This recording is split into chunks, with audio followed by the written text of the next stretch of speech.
you first get exposed to hip hop? I'm trying to go all the way back to the beginning. Was it something that you like heard on the radio for the first time, or something you seen on TV, You or was it know, all already out in the streets?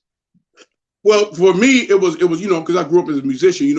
My pops was a writer and a composer at Motown, and then my uncle's Willie Hutch, the artist, writer, and composer.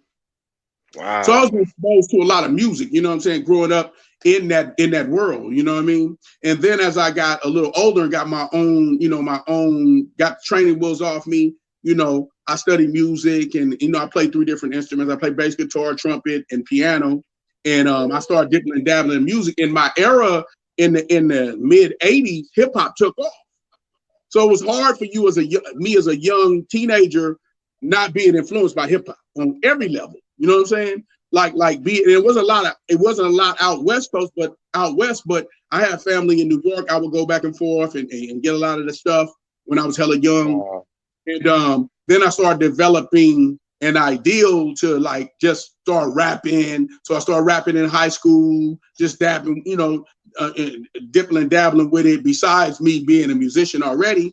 And then just highly influenced with a lot of the 80s East Coast stuff, because there wasn't a lot of West Coast stuff at and as I got a little bit older, start me, DJ Chaos, KMG, rest in peace, Go-Mag, Big Trouble, our whole crew, my boy Big Dooley, rest in peace. We start hustling in the streets really heavy. We started actually writing about what was going on in the streets. And that's how we developed Above the Law, being influenced by East Coast stuff. And then as the West Coast started taking off for us, Ice-T, Eazy-E, the LA Dream Team, Mixmaster Spade, Toddy T, Spade, rest in peace, the OG Toddy T, King T, DJ Pooh, all the LA Posse shit, start taking off. All the LA hip hop started taking, the Rhodium stuff started taking off. And then when Eazy and NWA took off, then we knew we was right at home. You know what I mean? And then we took off from there. We took off developing Living Like Hustlers. And we got it to, we ended up getting the demo to Laidlaw, because that's Go-Mac's brother, DJ Go-Mac's brother.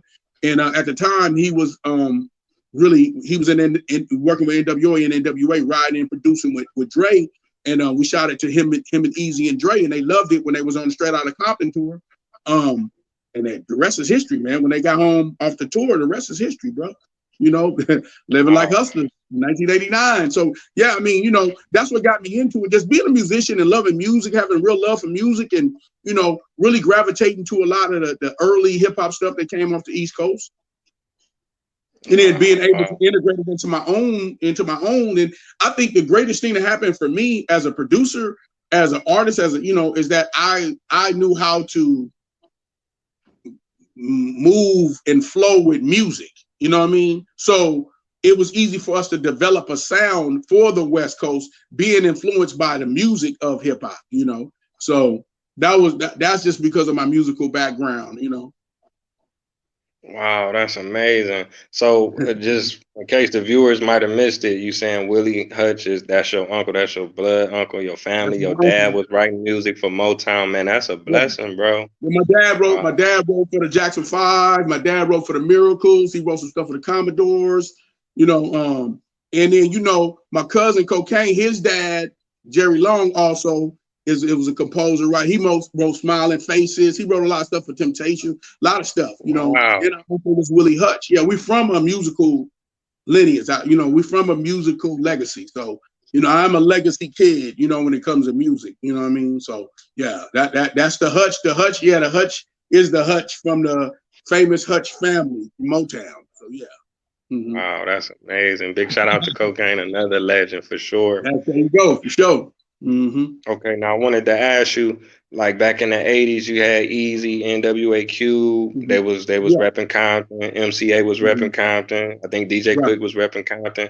Was y'all Right. like the first group to come out of Pomona to rep like that? Yeah. Well, we were. I mean, there was nobody else that came out in our era that we came out. There was nobody came out like hardcore hip hop. Nobody. Yeah, there was a few like R&B cats and stuff like that came out. You know what I mean? But there was no hardcore hip hop. And we first came out. Pomona wasn't even on the map for nothing. You know what I mean? It was on the map for like sports, like boxing. We had a couple of boxers that were like champions back then, you know, in the 80s, you know what I mean? And we took it as, you know, we were embraced, and since we were connected with, you know, cats from South Central and Compton, it was easy for us because we used to hustle in the streets from there to there. Our city is the last city in LA County, like it's the last LA city. So, you know, we the last thing going, you know what I mean? So for us to make our mark, it was first, it was a blessing, I will tell you that. Secondly, it was really great because Eazy-E saw the greatness. You know what I mean? And him, along with him, Layla and Dr. Dre, they saw the greatness, and so they integrated us into what they were doing, you know, and then we started developing, you know, the whole aura of how we wanted to represent Pomona through South Central and Compton, you know.